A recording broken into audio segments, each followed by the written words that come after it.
What is up, everybody? Welcome back to RacingNews.com. Welcome back to another one of our previews. It's a 3-prep weekend coming up Saturday, January 3rd. For this video, let's go to Oaklawn Park. Let's go to race 10 on the card. It is the Smarty Jones Stakes, field of 9 here, going a mile and 16th on the dirt, obviously, at Oaklawn. And like I say, for the 3-year-olds, newly turned 3-year-olds, they turn on January 1st, no matter when their birthdays are. January 1st is the unofficial birthday of all horses, so they'll all turn 3, and they'll run for the first time as 3-year-olds right here. All right, field of 9, like I said, let's go through them one by one, try to pick you a winner in the end in this one. And we'll start with the number 1 Universe, Kenny McPeak trained horse coming in here for him. Joel Rosario gets the mount this time. First time Joel's been on the horse. Pretty solid for this horse so far. Broke the maiden on debut at Saratoga very nicely. 3rd in the Champagne, 2nd in the Street Sense, and 2nd in the Kentucky Jockey Club. That's what's happened with this horse in the last 3 starts after that maiden special weight victory. Beat by Napoleon Solo. A lot of people have that horse in the top 5, including myself and John White. Was beaten by Incredible. That's a horse I kind of had in the top 20, top 5 at points, not right now. And then beaten by Further Ado, another horse I have just outside of the top 5. So that's definitely three horses he's been beaten by that are pretty good, right? Pretty good for sure. John White had this horse in his top 5 earlier this year as we wound down 2025. He had there at one point. He doesn't now. So he's on the fringe for sure. And he's definitely kind of the litmus test. No pun intended to the horse litmus test, but the litmus test for the rest of these horses, the measuring stick, if you will, because we've seen him against some good ones and he hasn't been able to beat them yet. So if he beats this field, it kind of shows those horses that beat him are pretty good. And if he loses, well, we kind of will compare how bad did they beat Universe versus how these other horses did. So a lot to come out of this race for sure. It'll be interesting to see what happens here. I think he's in with a shot, no doubt about it. I think it's interesting Rosario rides as well. We'll see if that moves the horse up any at all. The number 2 is Baytown Dreamer. Baytown Dreamer coming in this race after just a plethora, really, of races on the turf. I'm not sure about this entry at all. 3 races on the dirt to start the career, none of them very good. Broke the maiden on the turf at Ellis Park. 6th in a stakes at Woodbine, 3rd in a stakes at Kentucky Downs, 9th in a stakes at Belmont at the Big A, 7th in a recent allowance at Keeneland. All those races on the turf. This one's not for me whatsoever. The number 3 is Boca Beach Club. Like this horse a little bit. 2 races, a win, a maiden special weight win, going 5 furlongs at Hawthorne, and then 2nd, last time out in the Advent Stakes right here at Oaklawn Park, going 5.5 furlongs. So stretching out to a mile and 16th off of those 2 races. Both of those were strong races. Speed figure-wise, they were pretty strong. I thought ran really well. The horse is by Omaha Beach out of a mineshaft mare, so should stretch out okay. Gets Luis Saez aboard. I think that's a good sign as well. So a lot of good things. This horse should improve stretching out. I think this horse shows up with a decent shot here. Boca Beach Club, like I said, 2 races, 2 pretty good efforts. Now we're going to stretch out, and we'll get the real test going a mile and a 16th. Number 4 is Silent Tactic, horse coming in for Mark Casse. 2 races at Woodbine this year. Broke the maiden by 2 lengths on debut.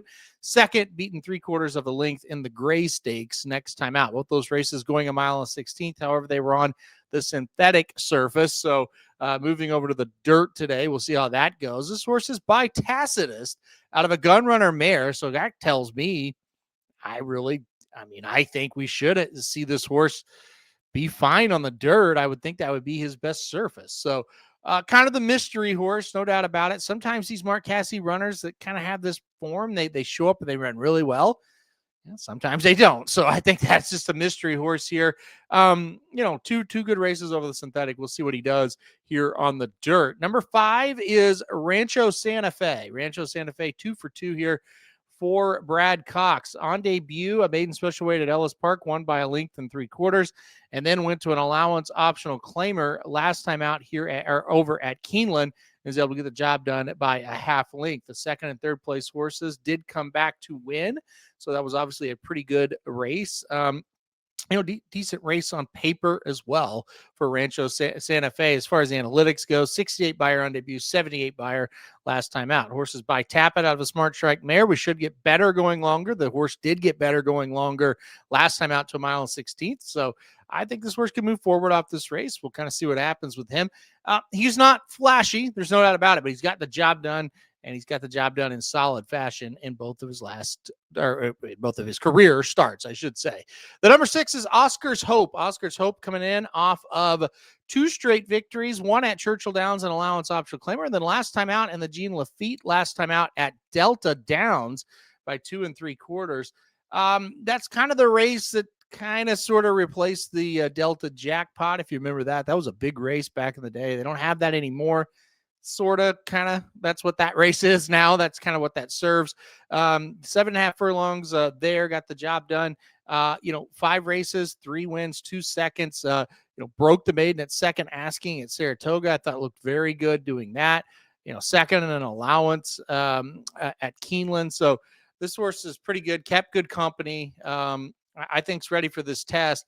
Got to go a mile and 16th. That's the longest distance, obviously, for him by Twirling Candy out of a Not This Time mare. So should be able to go this distance, you would imagine. I don't know. I think this horse shows up here with a pretty good shot in this spot. All right, let's keep going to the number 7, Strategic Risk. I think this is a very interesting entry. Here's why. This is a Florida bred horse. There is a race down in Florida, the Mucho Macho Man, that this horse could have been in.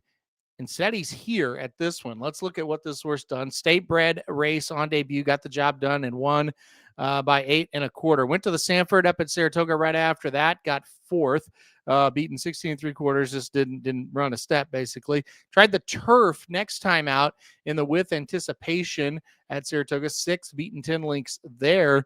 Kind of looked like, not that good of a horse. Restricted stakes next, 3rd, beaten 5 3/4. And then the light bulb went on a restricted stakes last time out, stretching out to a mile 16th, the winner by 9. Javier Castellano rode him that day. He'll ride him this day as well. Obviously he comes in with a big time chance here, right? It's very interesting. This horse by Noble Bird out of a Fleet Alex mare. So that certainly, that feels like Florida bred type of breeding. Not that that's bad and not that I'm looking down on it, but that's kind of has Florida bred / state bred written all over it. So not bred to be that much, but that last race was very good. His other ones left a little bit to be desired as far as stepping up here. I like Strategic Risk. I think he's a good Florida bred. I don't know if he's a Kentucky Derby type, and that's kind of where I'm at with him, but I think it's interesting entry. And I really am interested, why the horse isn't running in the Mucho Macho Man right there at home. Came here and had a work on December 27th. So that was the Saturday. So just a week before this race will run. He did have a work here at Oaklawn over the local surface. Before that, he'd been at Palm Meadows, basically, which is no surprise because that's where you'd think you'd see him. So interesting Florida bred here. There's a Florida a race in the state of Florida for the 3-year-olds that he could run in, and he's here. So that's very, very interesting indeed. All right, let's go to the number 8, Scarship. Scarship, a Louisiana bred. So now we'll get into the Louisiana bred horses here. 4 races, 1 win, 2 seconds. Second last time out at Fairgrounds in a Louisiana bred race. Did break the race, maiden 2 races back at Delta Downs in a maiden special weight for the state bred. State bred horse stepping up. I don't love it here. I'm just looking at others. I'm not real interested in this one. And then finally, the number 9, Sleeping on Freedom. This is a horse coming in for Kenny McPeak. He'll run 2 here. This one's pretty decent. Broke the maiden in a restricted maiden special weight at Keeneland, and then won an allowance optional, just a starter allowance, I should say, at Churchill Downs last time out.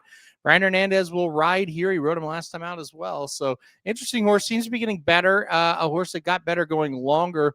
This horse is by Independence Hall out of a Tis Now mare. So, I would think going a little bit longer would be okay. Mile 16th, mile and 8th.